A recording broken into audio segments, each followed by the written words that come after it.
Good afternoon, early evening, ladies and gentlemen, and welcome to another edition of NPU Weekly, the weekly webcast show that brings you up to date on all the latest news in the world of North Park University athletics.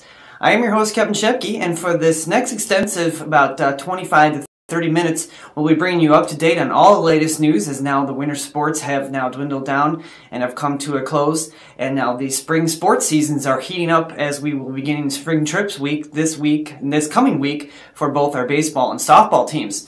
I'm looking at the two teams that ended their season before we last left you on February 16th, both North Park men's and women's basketball teams. The men's basketball team in particular, they had a win or go home situation when they traveled down to Naperville against North Central College on February 21st. And a game that was a back and forth battle throughout the whole game. Fortunately, the Vikings ended up losing the game though by an 82 to 72 score to North Central College in that game on February 21st in Naperville. Sophomore guard Juwan Henry scored a game high 34 points for the Vikings in that game, as he was just all over the place for North Park in that game. It was absolutely an exciting back and forth game for North Park. As I said, they led for most of the game, but unfortunately North Central made a furious comeback to get back into the game and qualify for the conference postseason tournament. Looking at some of the other stats of that game, that was North Park in their last 8 games of the season in the conference. They finished with a 6-2 record, and they were the hottest team in the CCIW, finishing out the season. And they've ended up ending the year with a 15-10 record. That was the best record under third-year head coach Tom Slider, and it was the most victories for a North Park team since the 2010-11 season. They also finished with a 6-8 mark in the CCIW conference. As I was talking about, about this game at North Central College, we have a highlight of this game that we'd like to show you of the excitement from that game in Naperville. So let's go ahead and show that to you right now.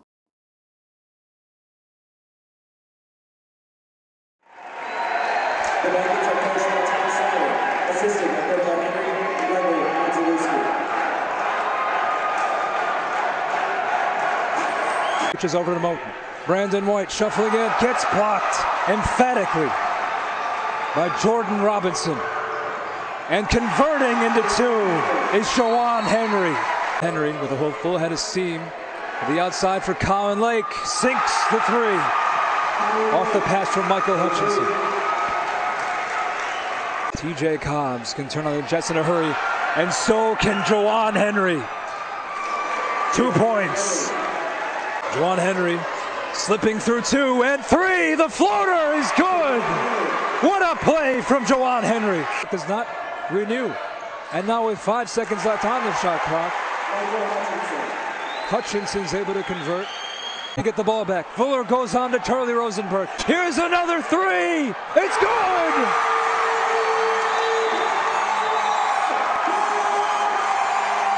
The right, and my oh my was that a big make. Henry for 3. Yes, it's good. Juwan Henry cuts the deficit down to 3. Brandon White back for Fuller. Misses the wide open try. Goes to Brandon White, and he ties a career high in points with 10. You know what? If you're North Park, you gave it all you had and you played a tremendous game. It was just those last 4 or 5 minutes that really set this game apart for North Central. I mean, you look at the way they played this game, and they were in control for 70% of this basketball game. It was Juwan Henry who really was fantastic. I said, yeah, just an exciting game all the way to the finish, as now North Park will be going into an off-season of recruiting. But for the effort that the Vikings had throughout the season in their 15-10 mark, both sophomore Juwan Henry and freshman Jordan Robinson were named to the all-conference team, Henry earning a first-team All-CCIW selection, while Jordan Robinson was named to the third-team All-CCIW. But in addition, he was named the co-freshman of the year, and we put together a little bit of a musical tribute to the season that the two of those had. So let's go ahead and show that to you right now.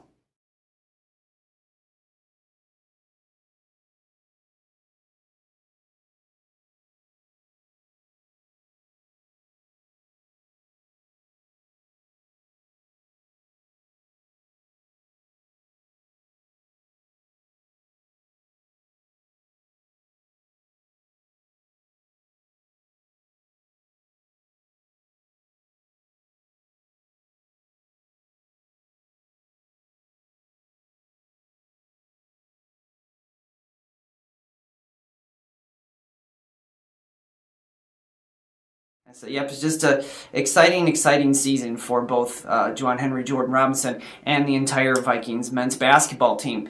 Looking at the other team on campus in the winter season, that being the North Park women's basketball team, Vikings went down to Naperville as well on February 21st. And they unfortunately lost a 103-70 decision to North Central College that evening. Nikki Bishevslavsky ended up scoring a team-high 15 points for the Vikings, and junior Nicole Kirkman ended up having a double-double of 10 points and 13 rebounds for the Vikings in that game.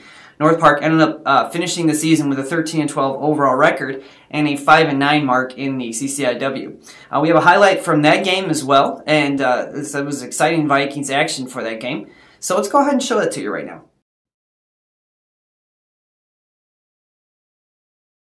To the perimeter. Stretching in is Shane. Long shot. Knocked down. It's 4-2. A pass tipped away by Grizafi. Taken right back by North Park, and sinking the shot is Nikki Shibazlowski. Pushing the floor here. Pushing in down low, off the baseline. Not getting the friendly bounces, Jamarco. And putting it in. Stolen by Mason Whipple. But then immediately taken back the other way. In transition. And scoring the quick bucket is Annie Shea. Top. Davis. Calling for the ball was Roman. Getting it instead on the near side is Shane, and she knocks down the three. From the top. And missing on the shot is Alexis Giamarco. But a putback. Shane, watched by Cooney again. Krukman looking for two and gets him. Gets the ball away. Inching in to play her is Peterson. Davis from mid-range. It's good. A lead that looks like it should stay intact. As a three-pointer made by Shane.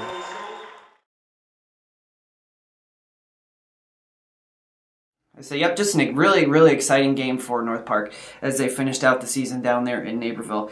And for her efforts, North Park sophomore Liz Rayberger was named to the All-CCIW team as a third-team selection. And we also have a musical tribute to Liz for the 2014-15 season. So let's go ahead and show that to you as well right now.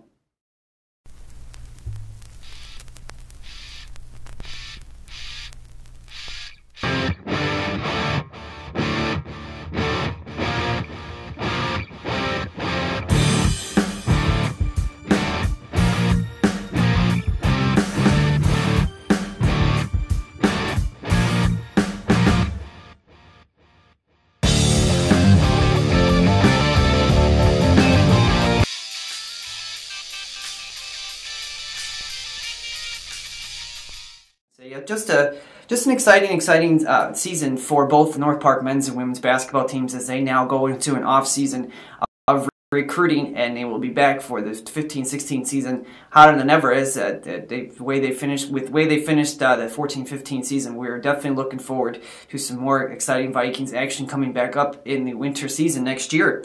Moving on to other sports on campus and spring sports now, the North Park baseball team has been able to get 2 games under their belt before they travel down to Florida this weekend. This upcoming week now for their spring break trip, they traveled down to Berry College and had a doubleheader with the Berry College Vikings on February 20th.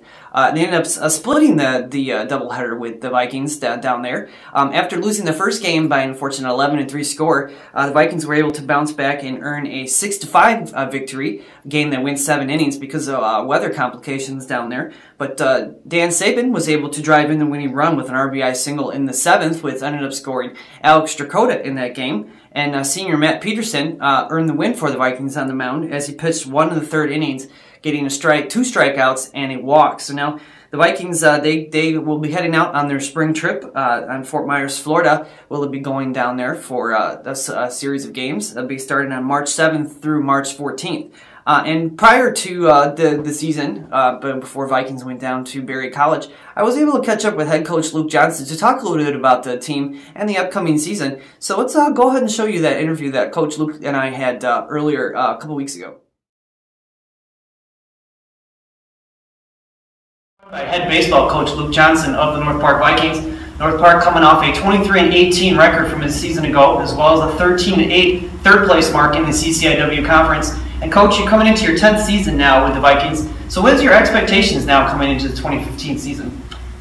Our expectation is the same as it is every year. We expect to be competitive in a nationally ranked conference.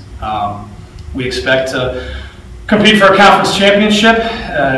When we do that, we will be in the picture as far as the regional rankings and the national rankings are concerned. And when we're in that position, we're in position to play in a regional, hopefully win a regional, and get to the World Series and win a World Series. So that's what our expectations are. I think they have to be in that order. It's awfully tough to get to the postseason if you can't qualify for your conference tournament. Our conference has proven year in and year out that there's going to be 3 or 4 teams that are in and out of the national ranking every year. A lot of times those teams are meeting in the conference tournament, so that's part of the picture, but that's not where the picture ends by any means.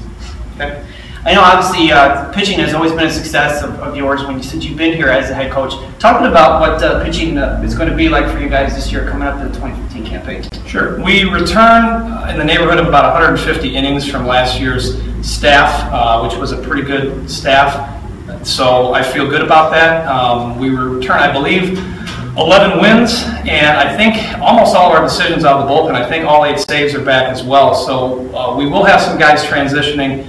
In particular, Jason Meager being one who's been a midweek starter and has had the luxury of being able to be groomed to become a conference 1, 2, 3 type of pitcher for the past 2 years. He's had flashes of very, very good outings for us. And we hope he's ready to make the next step. He's had a very good fall, had a very good preseason here as far as practice is concerned, and I think he's ready to turn the corner. Alex Vanucci was a freshman last year, left-hander who started quite a few ball games for us and pitched significant time out of the bullpen as well, and won some conference games, started in the conference tournament.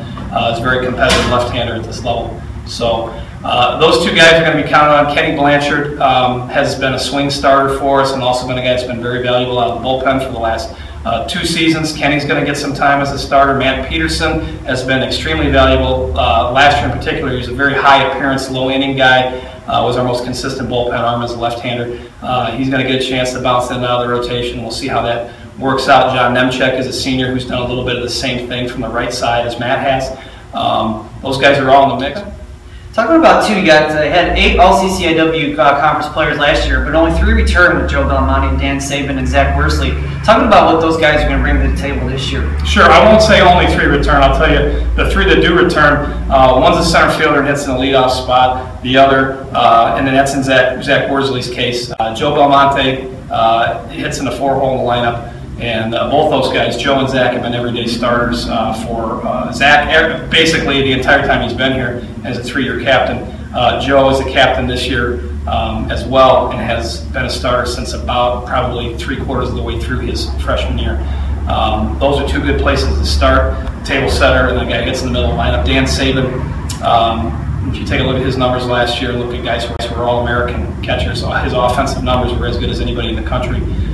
Dan can hit anywhere from 3, 4, 5 in a lineup, so we'll catch for us, we'll DH for us a little bit, but he's a big bat in the middle. Those are really good places to start, so I feel really good about that. If the program's operating in the right manner, you're going to lose all conference guys every single year. Hopefully we'll have some new guys that will add their names to that list that maybe didn't play for us last year or were freshmen, sophomores, or juniors in the program. Talking about, too, the CCIW, it's obviously always going to be another tough competitive season with everybody in there. You guys had the 3rd place finish last year. What do you think you guys need to do in order to get better than that and have a top finish and go on to the playoffs and, like you said, World Series? Well, we left this clubhouse on the last day of the year last year to go out to Wheaton, the last conference day of the year, within striking distance of first place. I believe we actually left the clubhouse tied for first place, having to win 2 games, and we lost 2 5-4 decisions. That's what separated. I think 1st through 5th place was everybody was separated by a game. So every game is important. I think the days in this conference of a 20-1 conference champion are gone. Hopefully they are anyway. So there's quite a bit of parity, and there isn't a tremendous amount of difference between Team 1 and Team 6 or 7 year after year, especially for the last 3 or 4 years. So for us, playing consistent baseball throughout the conference portion of the schedule, hopefully some of the pre-conference games will get us ready for that. We're playing a pretty tough schedule. We have A couple teams to note, we're going to go down to Barry this weekend. It was a bubble NCAA tournament team last year. We're going to play Webster multiple times at their place 2 weeks from now, who's the #1 team in the region, is ranked by D3Baseball.com, and has been in the World Series 2 times in the last 3 years. They were the #1 team in the country at one point last year, so we'll have them. We have an always tough UW Oshkosh coming out of the WIAC that we'll play against. We play College of Worcester out of Ohio, who's a perennial national contender. Haverford from the East Coast, who's been a pretty good team the last 4 years as well. On top of what we have conference-wise. So in the conference, we're going to try to play consistent baseball from start to finish. All 3 aspects of baseball are going to be included in there. We're going to have to pitch, we're going to have to play defense, we're going to have to hit and hit in a timely manner. So I don't think there's any magic formula to it, but we're going to have to win some one-run ball games. I will say that. And I think the tail of the team that usually is on top in this league is the team that plays the best in one-run ball games. Okay. Well, thank you so much for taking the time today, Luke, and we wish you guys the best of luck this year. Thanks, Kevin. Thank you. And so, yep, just a lot of exciting Vikings action going on for the North Park baseball team, as the Vikings now, after their spring trip from March 7th through March 14th, will be hopefully returning home on March 17th, when we'll be hosting Aurora University that day. Say hopefully hopefully the weather will hold up for the Vikings that day, as they'll be playing on March 17th at 3 o'clock that day. We hope that you can join us for that game, either out at the Home Grand Athletic Complex.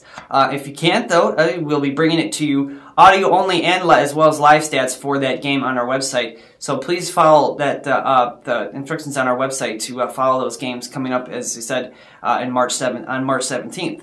Moving on to the other sports on campus that are getting started this week. Next week, actually, the North Park softball team is also going to be taking a spring trip down to Clermont, Florida from March 8th to the 13th, where they'll be competing in a big-time tournament down there for the Vikings, as they will not be returning home, though, until the 24th of March, where they'll be taking on Dominican University out at the ballpark in Rosemont. So there's a lot of exciting things going on, not only for the North Park baseball team, but for the North Park softball team as well, as the spring sports seasons have now begun to kick off now, starting with the spring break trips next week. Moving on to the other sports on campus, the North Park men's and women's track and field team probably had one of the best weekends that they've had in recent memory. After the UW-Milwaukee tune-up a week prior, the Vikings came back to compete at the CCIW Championships this past weekend, and as a team, the North Park women's team ended up finishing 6th of the team, that being the best finish for a North Park women's track and field team in the last 10 years.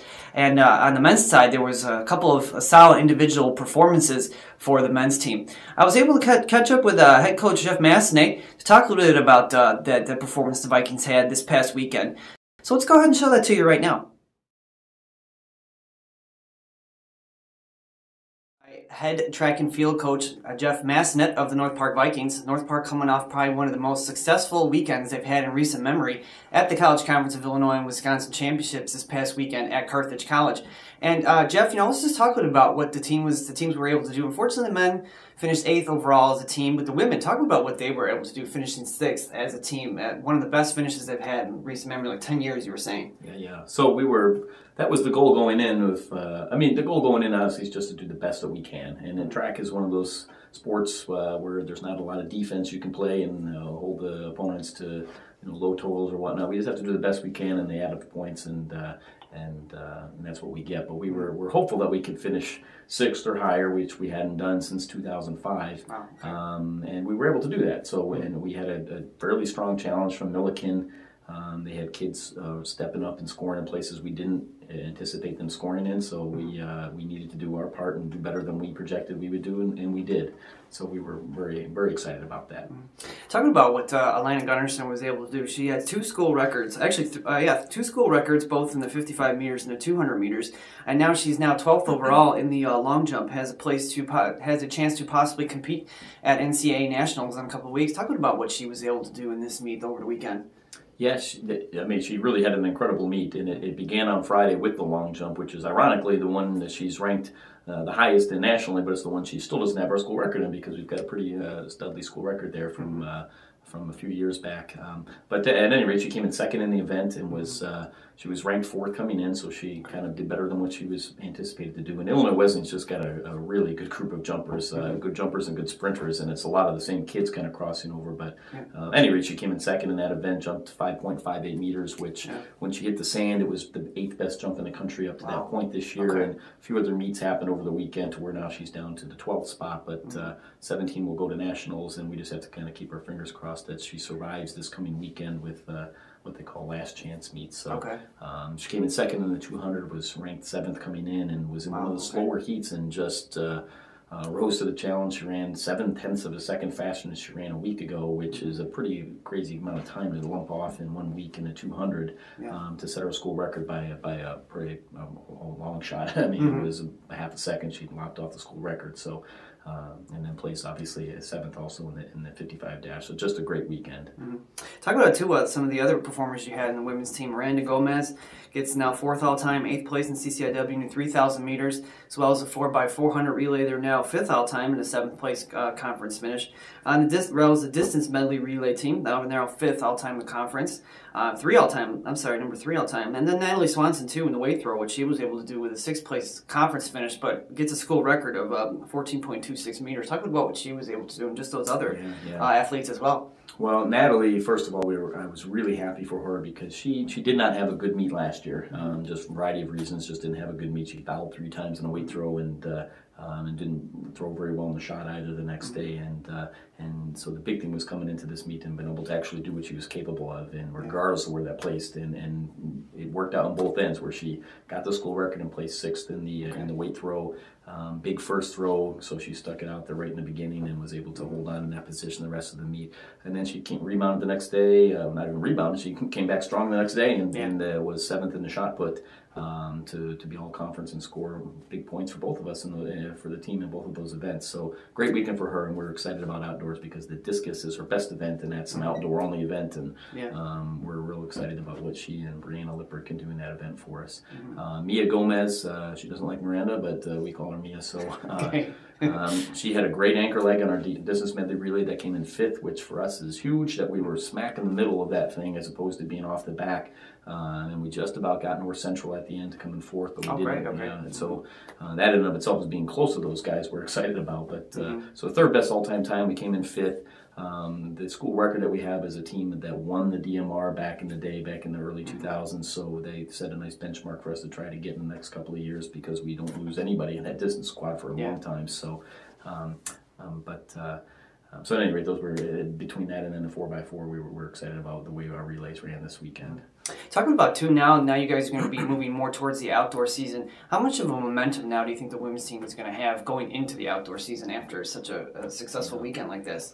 Well, it's interesting because we've got a couple of week gap. We've got spring break coming up, so the momentum is there. It's a matter of keeping it going through 3 weeks of kind of funky weather. Well, obviously, just because it's outdoors doesn't mean we just go outside and practice. We'll just keep practicing in the most obvious place to be, which is indoors at this point. But sending people away for spring break, that's a telltale of where we're going to be outdoors. Is do people go home and get the job done in terms of their training and keep moving forward? And I think that they will, because I think that this was a good weekend for us to build from. So awesome. Time will tell. Yeah, absolutely. Looking at some of the highlights from the men's team, obviously the biggest one is Dave Anderson in the weight throw. Goes 16.8 meters.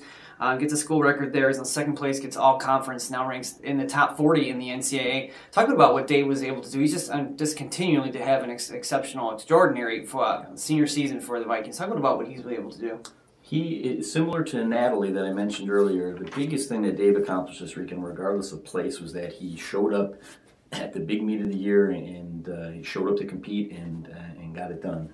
If he came in 8th and threw well and kept his brain screwed on tight, his head screwed on tight with his brain in, I would have been happy. And he did, because track is interesting. You have these up and downs just like you do just in sports in general. And he did not have a good meet last week and was down in the dumps. And we were all worried about his mentality and he rebounded all week, just focused on the process. And I knew he was very confident going into the weekend. But it's still being confident doesn't always mean you're going to throw well.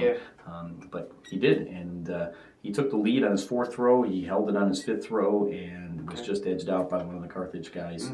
and they've got a great crew. And I'm real impressed with Dave in the sense of at their place they got a huge mob of fans all chanting and cheering for their guys, and he was able to just go out there and stay focused. He actually had the best series of any of the throwers at the meet. Even the guy that beat him only had one throw better than Dave, and than Dave's 3 best throws. So he had a great meet, as far as that goes. I was real excited for him, and he's better outdoors in the discus as well. So I'm excited to see what he and Matt McNamara will do in the discus and the hammer outdoors for us. A little bit about what Manuel Lay and Scott Nietzsche were able to do in the heptathlon. Manuel gets 3,296 points, which is now second all-time at North Park, which was a 6th place finish in the conference, as well as Scott Nietzsche, who had 3,106 points, which is now 3rd all-time at North Park, and it was a 7th place finish in the conference. Talking about what those guys were able to do in the heptathlon.